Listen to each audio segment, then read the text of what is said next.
Welcome back, everyone. We're diving deep into the world of product development Oh, today. yeah, we're going to get into the nitty-gritty. We're going to be exploring a really fascinating topic, alpha and beta testing. That's right. There's critical stages that can really make or break a product. Exactly. We've got this insightful article that we're using as our guide. It's called, Alpha and beta testing, real-world feedback.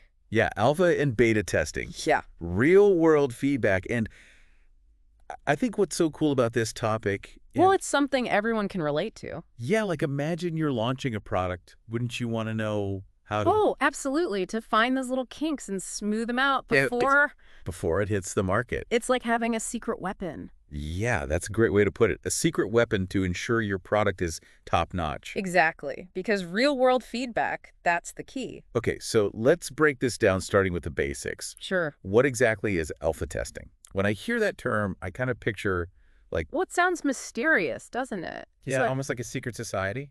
It does have that kind of exclusive feel, actually. It's like a sneak peek behind the curtain.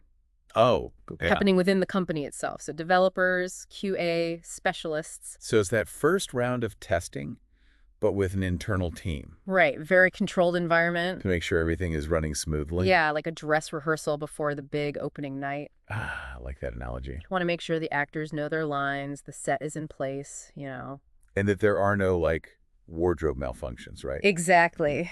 Catch those glitches early on. And the article actually highlights some great examples of this in action. It does. Like Yeah. Google, they're known for their rigorous internal testing. Right, with products like Gmail or Google Maps. Oh, yeah. All their products, really. So they're not just releasing things out into the wild without making sure they're... Absolutely not. They have their engineers really put those new features through their paces. So they catch those issues quickly. Yes. And that speed is really important because everyone's part of the same team. Oh, that makes sense. It's so much easier to resolve those problems When you can just walk down the hall and talk to someone. right, rather than trying to, like, coordinate with someone across the globe. Exactly. And, it's not just Google. Microsoft does this too. Oh, yeah. Microsoft, they're known for their Windows operating systems. Right. And those are incredibly complex. So they have to be extra careful with their testing. Oh, absolutely.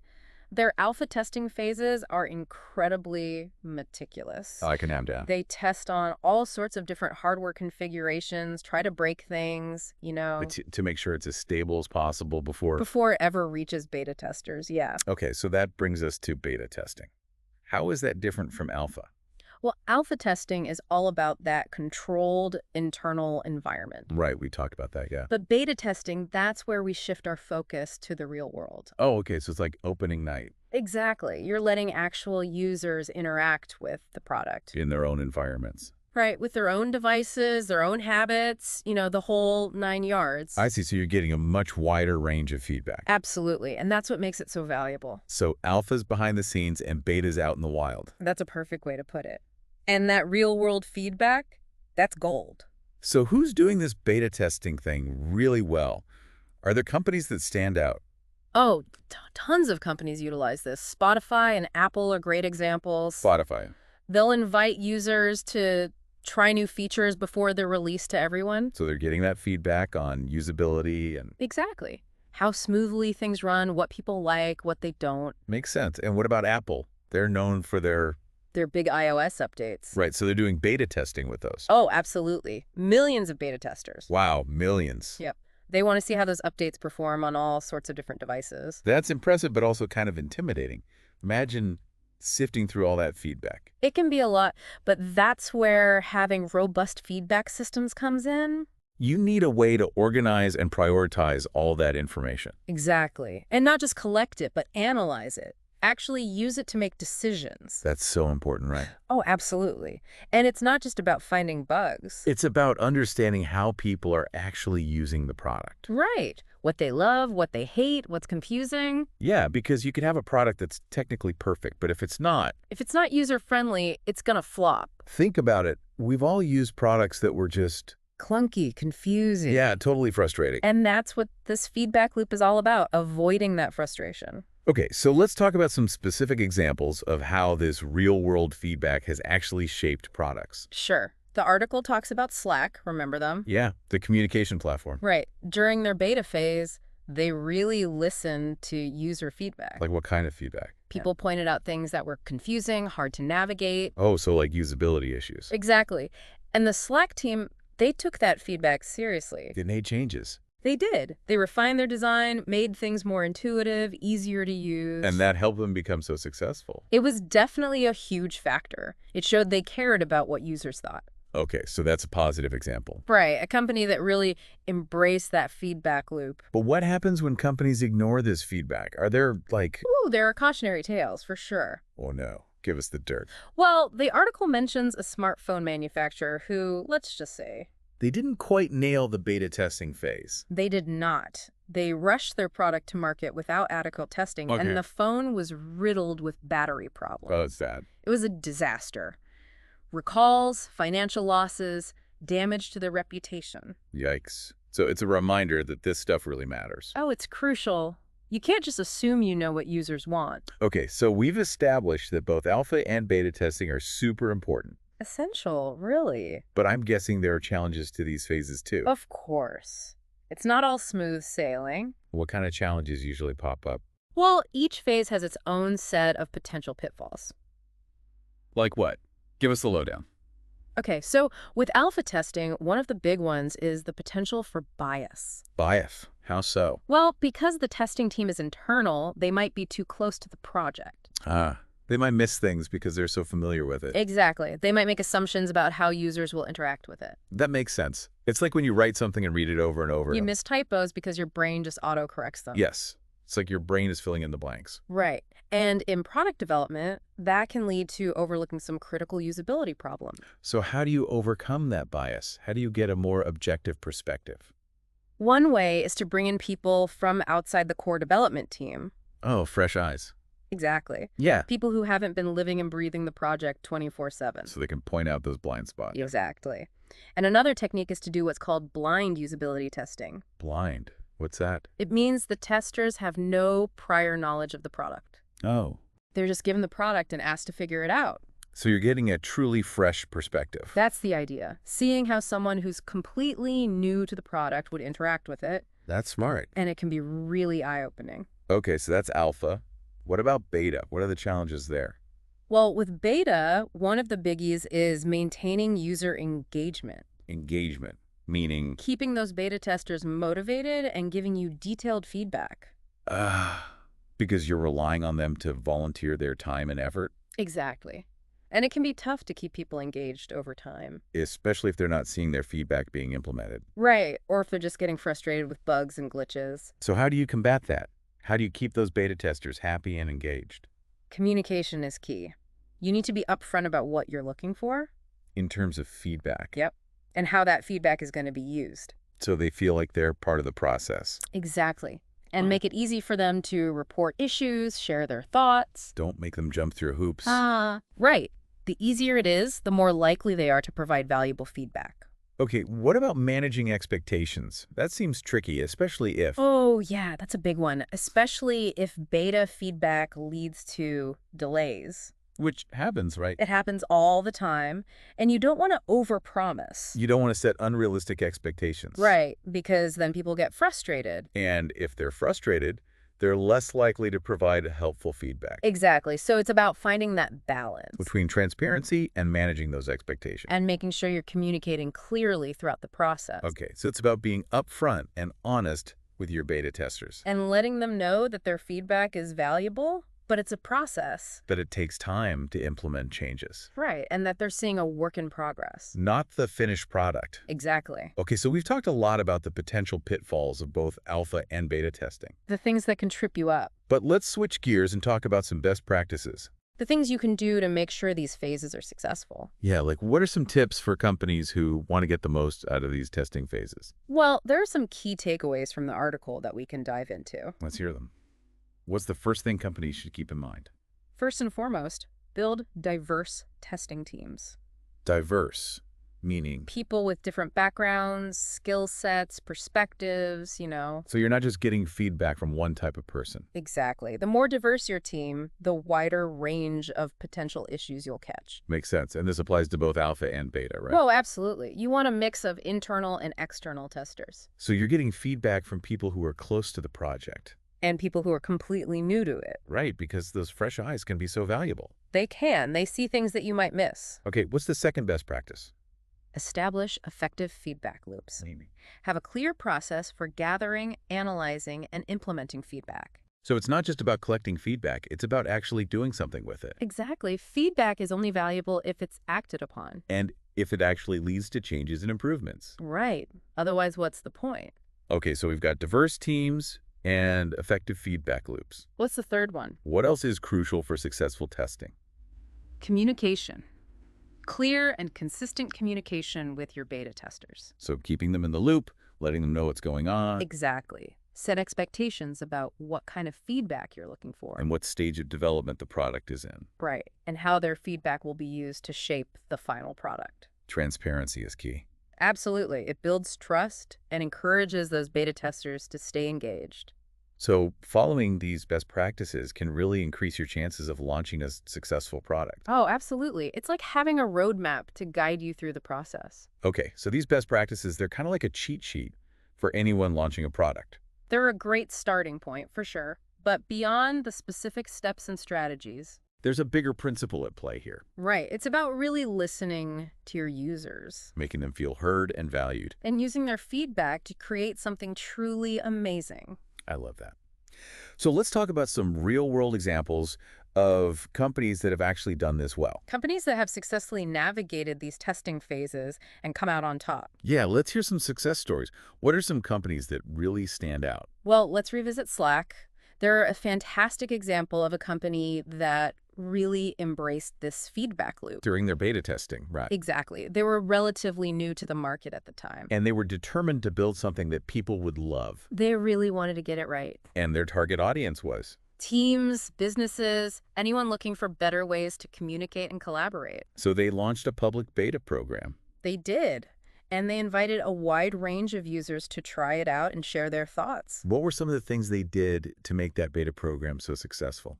Well, first off, they were very intentional about the feedback they were seeking. Meaning They weren't just asking, do you like this or do you not like this? they were asking more specific questions. Right. Like, what do you love about Slack? What frustrates you? What features are missing? So they were trying to really understand the user experience, Exactly. And they did a great job of communicating with their beta testers. keeping them in the loop. Yep. Updating them on the progress, acknowledging their contributions. So they built a sense of community around the product. They did.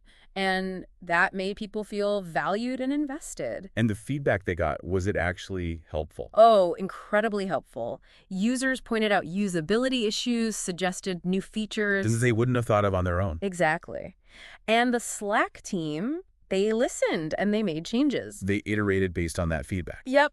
And that's what helped them become so successful. Okay, so that's Slack. A great example of how listening to your users can really pay off. But Slack is a digital product. What about physical products? Are there any companies that stand out there? Oh, absolutely.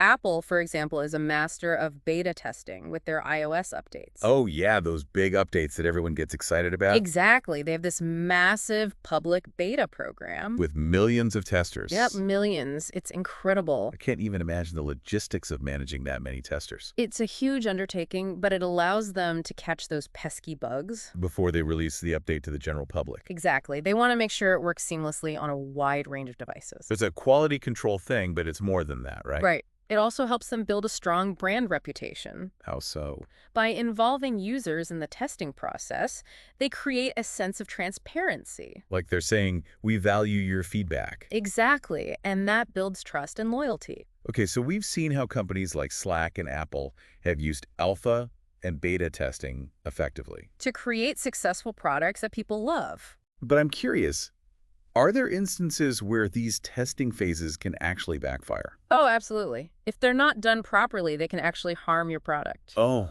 no. How so? What are some common mistakes that companies make? Well, one big mistake is not setting clear expectations with beta testers, Meaning not making it clear that they're using an unfinished product. that there might be bugs and glitches, Exactly. Because if people aren't expecting that, they can get frustrated. and they might leave negative reviews or spread bad word of mouth. Exactly. So it's crucial to manage those expectations from the get-go. So Transparency is key. Always. And another potential pitfall is not providing adequate support to those beta testers. Support, like technical support. Yeah. If people are encountering problems and can't get help, they're going to give up. They're going to feel abandoned. Exactly. So you need to have a system in place to answer their questions. To help them troubleshoot any issues they encounter. Right. Make them feel like they're part of a team, that their feedback is valued. Okay, so don't just throw your beta version out into the wild and hope for the best. No, you need to nurture those beta testers, give them the support they need. Because they're the ones who are going to help you make your product amazing. Exactly. They're your eyes and ears in the real world. And their feedback is invaluable. It's gold. But it's only gold if you actually do something with it.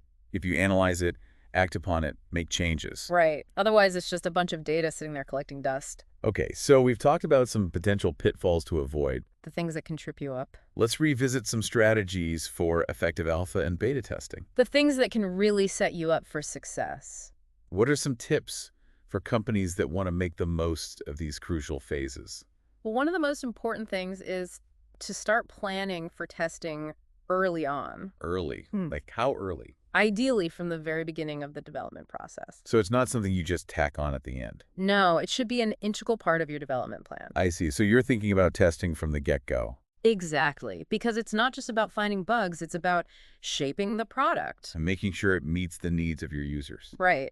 And to do that effectively, you need to plan ahead. Okay, so we're planning for testing early on. What else is important? What other tips do you have? Well, once you start planning, you need to define your goals and objectives. Meaning, What are you hoping to learn from alpha and beta testing? what are your specific goals? Exactly. Are you trying to identify usability issues, test new features? Get feedback on the overall design. Right. The more specific you can be, the better. So it's like creating a roadmap for your testing process. Exactly. You need to know where you're going before you can start driving. Okay, so we've got planning and goal setting. What's next? What about finding the right testers? That's crucial. For alpha testing, you'll want to choose a diverse group of internal team members. People with different skills and perspectives. Exactly. And for beta testing, you need to find people who represent your target audience. So real users who would actually use the product. Right. People who fit the demographics and have the right level of tech savviness. And when you're recruiting those beta testers, it's important to be transparent. Oh, absolutely. Let them know what they're signing up for. That they'll be using an unfinished product. That there might be bugs, that their feedback is crucial. So set those expectations up front. Exactly. And once you have your testers on board, make sure to provide them with the resources they need. Resources. Like what? FAQs, tutorials, maybe a dedicated support channel. So they can get help if they encounter any problems. Right. You want to make sure they have a positive testing experience. Make them feel valued and appreciated. Exactly. Because they're doing you a huge favor by testing your product. Okay, so we've talked about planning, recruiting testers, and providing support. What's next? What about the actual feedback process? How do you make sure you're collecting valuable feedback and using it effectively? There are a few key things to keep in mind. First, make it easy for testers to provide feedback. Don't make them jump through hoops. Right. Provide multiple channels for feedback. Like in-app feedback forms. Yep. Or email, online forums, whatever works best for your product. So meet them where they are. Exactly. Make it convenient for them to share their thoughts. Okay, what else? Be sure to acknowledge and respond to feedback, even if it's negative. So don't just ignore the negative stuff, No. People want to know that their feedback is being heard. even if you don't agree with it. Exactly. It's about closing that feedback loop. And what's the final piece of advice for managing the feedback process? Don't be afraid to iterate based on the feedback you receive. Meaning, Be willing to make changes to your product based on what you learn. even if it means going back to the drawing board. Sometimes that's necessary. Alpha and beta testing are all about continuous improvement. So you're constantly tweaking and refining based on what your testers tell you. Exactly. It's a dynamic process. I like that. It's like a dance between the development team and the users. That's a great analogy. You're constantly moving and adjusting together. And when it's done well, that dance can lead to some pretty amazing results. Oh, absolutely. Products that people love and use every day. Okay, so we've covered a lot of ground here. We've explored the ins and outs of alpha and beta testing. The challenges, the best practices, the real-world examples. And it all boils down to this. listening to your users, Making them feel heard and valued. and using their feedback to create something truly remarkable. Now, you mentioned that these principles can be applied to more than just product development, right? Oh, absolutely. Think about creative pursuits like writing a book or composing a song. You're constantly getting feedback, revising, refining. Exactly. It's all about that iterative process. It's about embracing feedback and using it to make your work the best it can be. And that applies to so many areas of life. It's a valuable lesson to keep in mind, no matter what you're working on. Agreed. Whether you're building a product, writing a book, or just trying to improve yourself. Feedback is a gift, even when it's tough to hear. It's an opportunity to learn and grow. And when we embrace that feedback, we open ourselves up to new possibilities. And that's what it's all about, right? Constantly pushing ourselves to do better. So as we move forward in this deep dive, We're going to keep exploring these ideas of feedback and iteration. and we'll see how they play out in different contexts. And hopefully we'll all learn something along the way. I'm excited to continue this journey with you, but for now, we're going to take a quick break. And we'll be back in a moment to dive even deeper. Stay tuned. So you were asking about challenges, right? Yeah, I get that these phases are super important, but they can't be a walk in the park. Oh, no, not always. So spill the tea. What kind of things can trip companies up during these testing phases? Well, both alpha and beta have their own kind of quirks, things you got to watch out for. Lay it on me.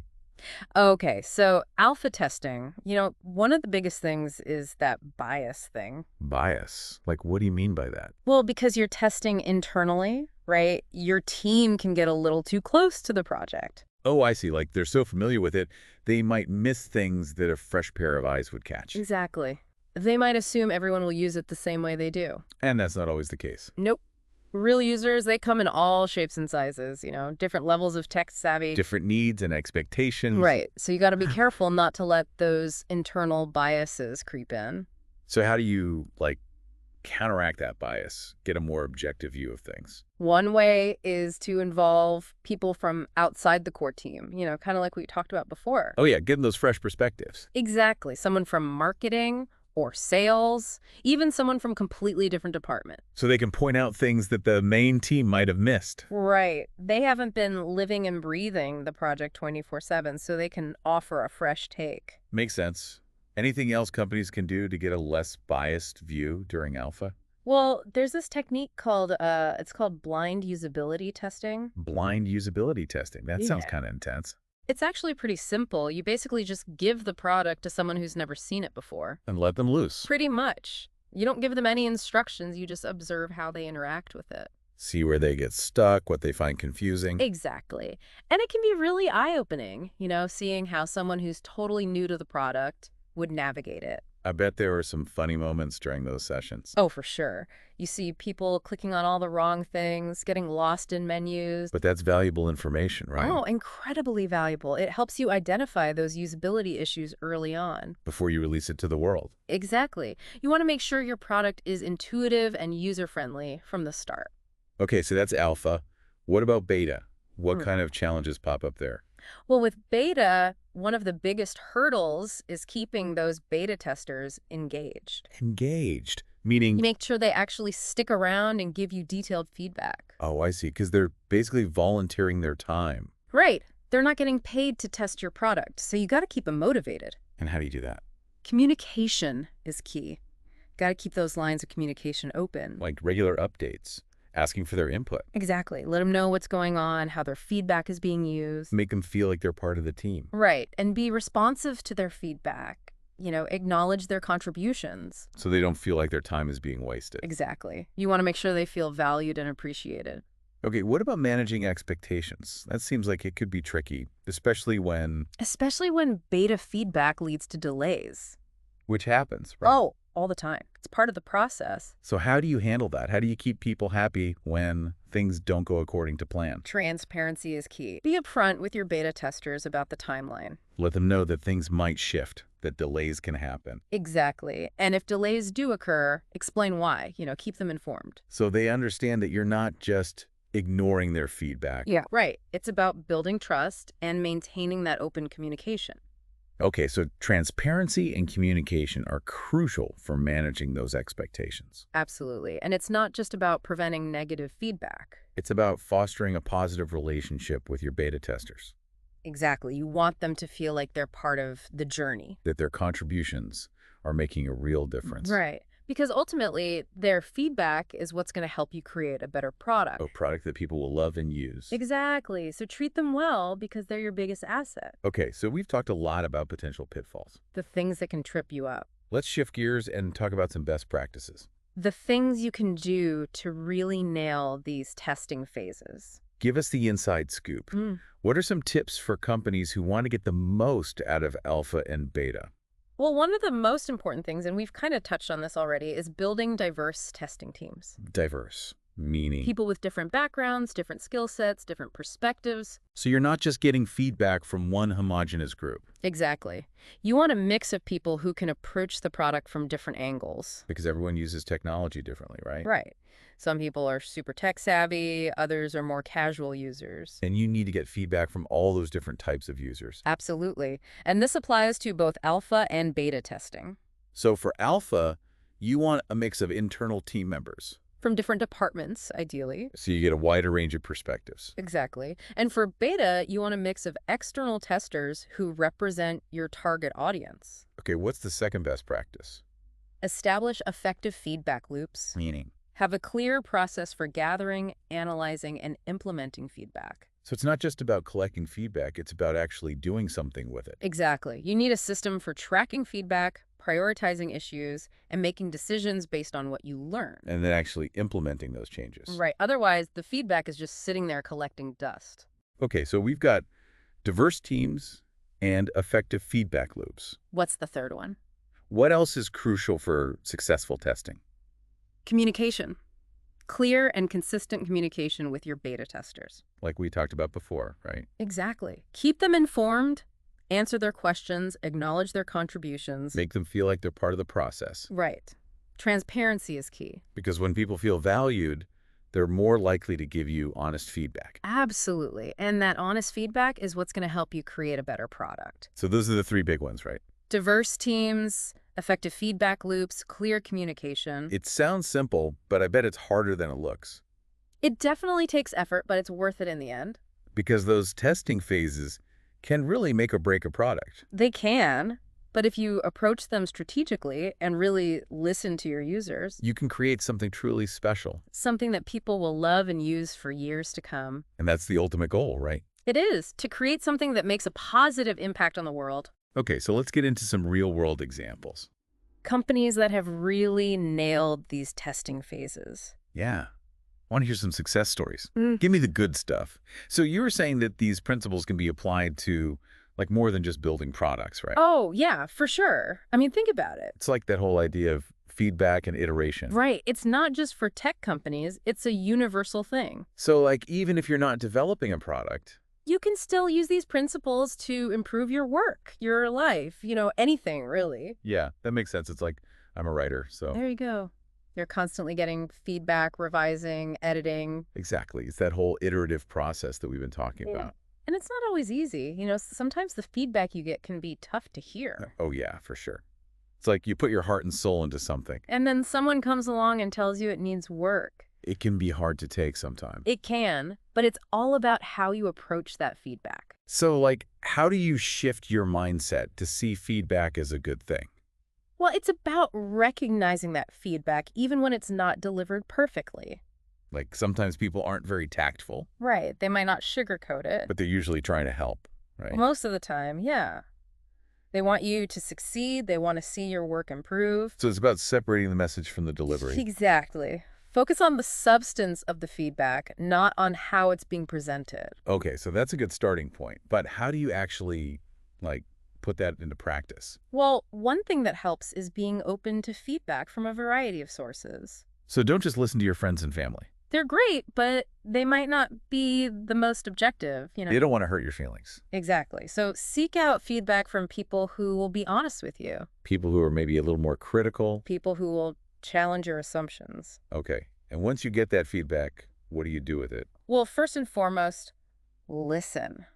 Really listen to what they're saying. Don't interrupt. Don't get defensive. Right. Just absorb the information. And Ask clarifying questions if you need to. make sure you understand their perspective. Exactly. And then once you've processed the feedback, take some time to reflect. Think about how you can use it to improve. even if it means making significant changes. Sometimes those big changes are necessary. They can be, but it's all about growth, pushing yourself to be better. So feedback, even the tough kind, is ultimately a gift. It is. It's an opportunity to learn and grow. And when we embrace that feedback, We open ourselves up to new possibilities. I love that. So as we wrap up this deep dive into the world of alpha and beta testing, Let's encourage our listeners to keep those principles of feedback and iteration in mind. because they're not just for creating great products. They're for life. They can help us achieve our goals, improve our relationships, become better versions of ourselves. So thank you for joining us on this journey. It's been a pleasure exploring these ideas with you. We hope you've learned something valuable today. Something that you can take with you and apply to your own life. And remember, feedback is a gift. Embrace it. And keep iterating. The journey of improvement never ends. That's a great note to end on. Thanks again for listening, everyone. We'll catch you next time.